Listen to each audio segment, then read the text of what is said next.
Excusez-moi, vous êtes encore là? Ah oui, si vous êtes encore là, si vous n'avez pas compris la vidéo, ça va être aussi un chit-chat. J'aime bien parler, j'aime beaucoup parler. Je filme cette vidéo totalement à l'improviste. Salut! Aujourd'hui on va faire mon vision board. Au fait, salut les copines! J'ai pris un petit carton qui est de taille assez conséquente, on pourrait faire un iPhone géant. Et j'ai imprimé plein de photos. Vous pouvez les voir autour de moi. Pourquoi j'ai imprimé toutes ces images? Ce sont mes objectifs de l'année tout simplement. Alors non, mon objectif n'est pas d'avoir un téléphone, mais plutôt de faire des vlogs. J'ai noté tous mes objectifs dans un petit carnet. J'avais envie de les mettre en image, comme ça j'ai tout le temps devant moi. Et comme ça, inconsciemment, je vais me diriger vers ces objectifs. Du coup, mon inspiration numéro 1, la fibration. Numéro 2, Rock Lee. Y'a un problème?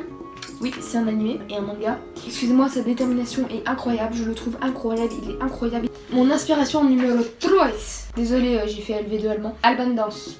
Du coup, c'est parti, allez, je me mets au travail. Je vais faire tout ça en regardant Naruto. Naruto Uzumaki, multicollage. Nous sommes actuellement le 29 août. Dans 3 jours, c'est la rentrée. Il est 20h13 et je commence ce vision board en espérant qu'il se réalisera. Moi j'ai plusieurs objectifs cette année et je les ai classés par catégorie. Par exemple la catégorie école, bah je veux avoir mon brevet quoi. Mention très bien. Oui. Bah c'est un objectif comme un autre, hein, vous n'avez pas le droit de juger. Cette année là, ça va être ouf. Ah moi je le sens. La créativité. La créativité, l'inspiration. Je vais vous dire d'où vient l'inspiration. Et oui, je vais vous élucider le mystère de la créativité. Moi je pense, c'est ma théorie, enfin je me base sur les trucs que j'ai vus sur internet quoi. Je pense que la créativité, c'est ton inconscient qui le crée à partir de tout ce que t'as vu.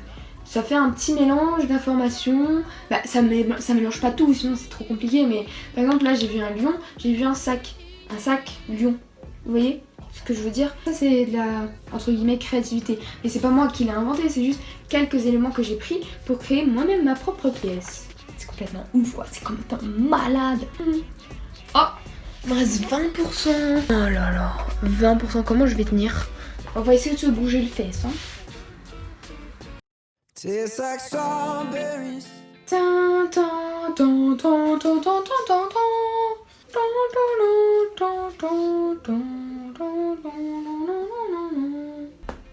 Par contre, un truc sur lequel je me suis améliorée, je trouve, c'est voir la vie du côté positif. Là, tous les gens qui me connaissent dans la vie vont dire « Ah mais tu te plains tout le temps », mais genre, à chaque fois, quand je passe une journée pas ouf, genre j'essaie tout le temps de voir ce qui était bien. Et du coup, ça me remotive. Genre aujourd'hui, je me suis réveillée, j'étais un peu malade. Enfin, tu sais, c'est un début de maladie. Vous voyez ce que je veux dire? Et un tout petit truc qui m'a fait changer d'humeur, juste d'humeur, hein. Et là, bah, ce soir, je me sens beaucoup mieux. Du coup, je pense que c'est à cause de la positivité. Plus égale plus, quoi. L'espoir fait vivre, les copains.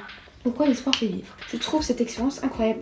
C'est méchant, le résultat est incroyable, quoi. En gros, c'est un scientifique, je sais plus comment il s'appelle, si je retrouve le nom, je le mettrai. Il a fait une expérience sur des rats. Il a mis des rats dans des sortes de bocaux, de verres, c'est un récipient, quoi, dans de l'eau. Et il les a fait nager jusqu'à presque leur mort. Les rats ont tenu 15 minutes. 15 minutes avant de limite mourir quoi, ils allaient mourir vraiment. Il les a sortis de l'eau, il leur a donné à manger, il les a reposés, etc. Puis, le jour d'après, je pense, ou quelques heures plus tard, il les a remis dans l'eau. Devinez, ils ont tenu combien de minutes? Non. Non. Combien d'heures? Non. Ils ont tenu 35 jours. On a tiré une conclusion, c'est parce qu'ils avaient l'espoir, ils avaient la mémoire qu'ils allaient être sauvés et chaque seconde, ils étaient en train de dire ok, là il va nous sortir de l'eau, si tu tiens, tu pourras manger, etc. C'est pas fini, là tu vas pas mourir. Alors que la première fois, ils avaient pas l'espoir, ils ne pensaient pas qu'ils allaient être sauvés, alors du coup bah, ils ont abandonné.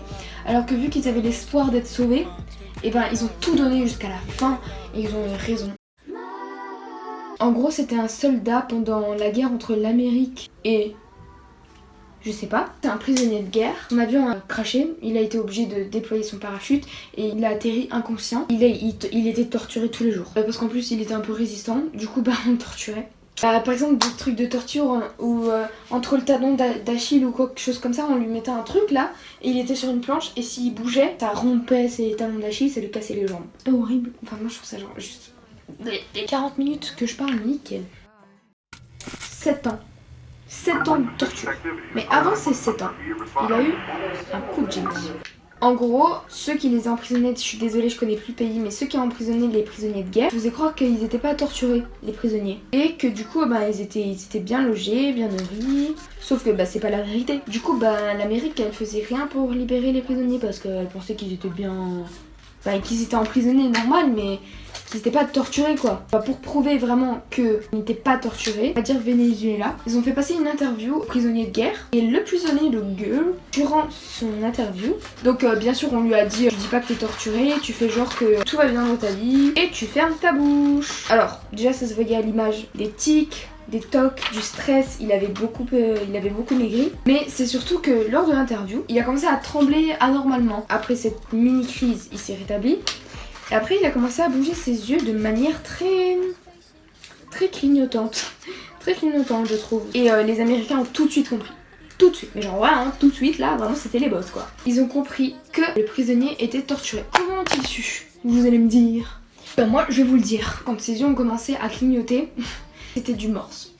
Il était en train de parler, en même temps de faire du morse. Comment tu peux faire deux choses en même temps et en même temps penser au fait que tu es en train de te faire torturer. Genre, moi je trouve ça incroyable. Pour créer le mot torture.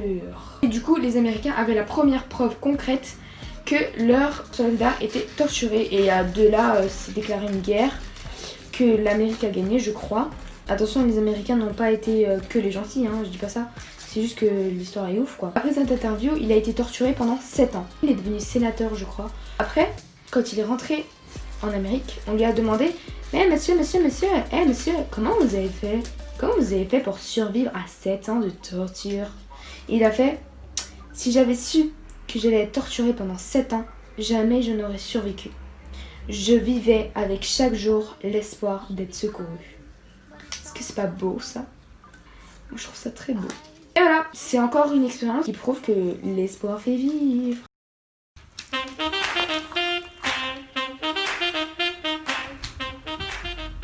Et voilà tout le monde, c'est déjà la fin de cette vidéo. J'espère vraiment qu'elle vous aura plu. En tout cas, moi ça m'a fait plaisir de parler avec vous. En fait, je pense que je vais faire ces vidéos plus souvent parce que c'est sans prise de tête, comme ça.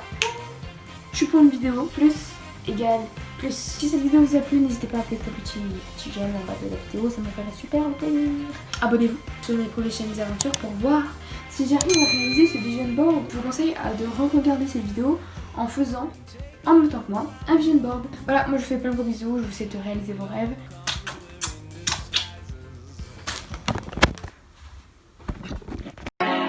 Un de mes objectifs, je vais vous le dire en secret, c'est de sortir plus de 20 vidéos.